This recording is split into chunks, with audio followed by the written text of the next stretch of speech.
right, Jeet. Hope you're enjoying that nice latte, buddy. So we're just getting in.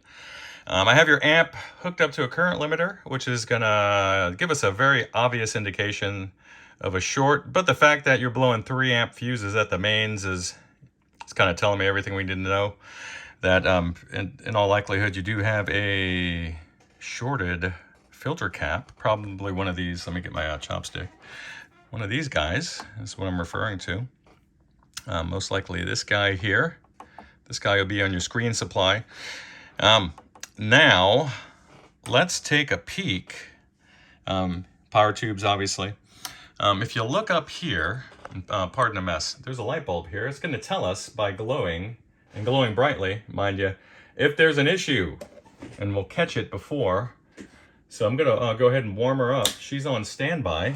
You can see the jewel light indicating that we do have power. Your filaments are heating here. What are these old guys here? They look like, oh, these are original Fender tubes, actually.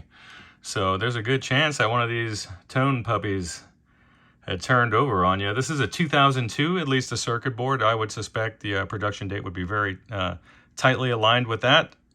And then judging by the construction, I would be led to believe that it is indeed in early 2000s.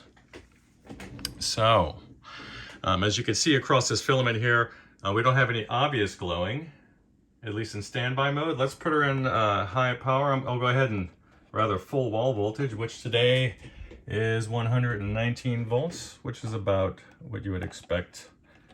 So let's get all the levels down. And I can tell already she's going to need some love, and I'll go over that with you as well. So here we go, moving off of standby. This should be quick. It's going to be quick. All right, look at that. Okay. So, obviously a short there. Let's go ahead and pull these power tubes and see if the short remains. Wow, these tubes have never been removed, pardon me, as I drop parts on the floor. These are the original groove tube. Little mechanical noise in there. You might have a heater to cathode short, though I would expect your filament fuse to blow if one is present. Okay, I've got a little noise there. Let's see what happens here.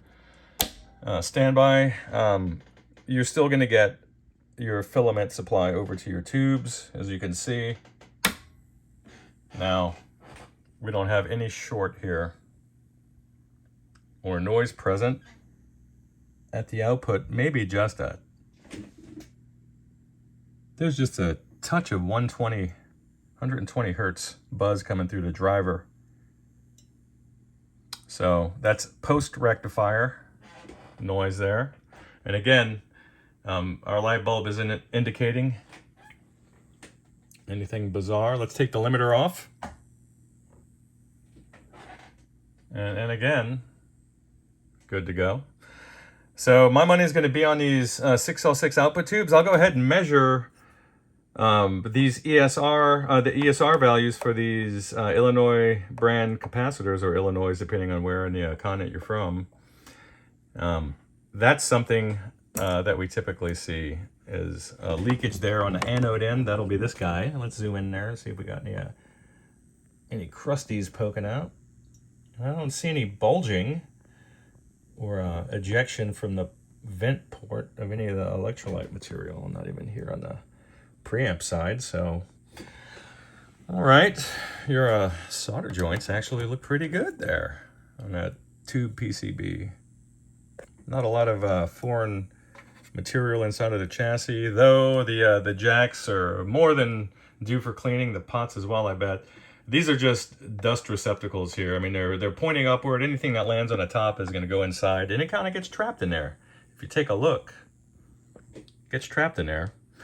So let me get some measurements. If I find a bad one, I'll go ahead and show you the readout on my ESR meter. And again, ESR, which is equivalent series resistance, isn't the end-all be-all of bad capacitor checkers, because there's more aspects of failure than that. But that's a key indicator that something has gone awry.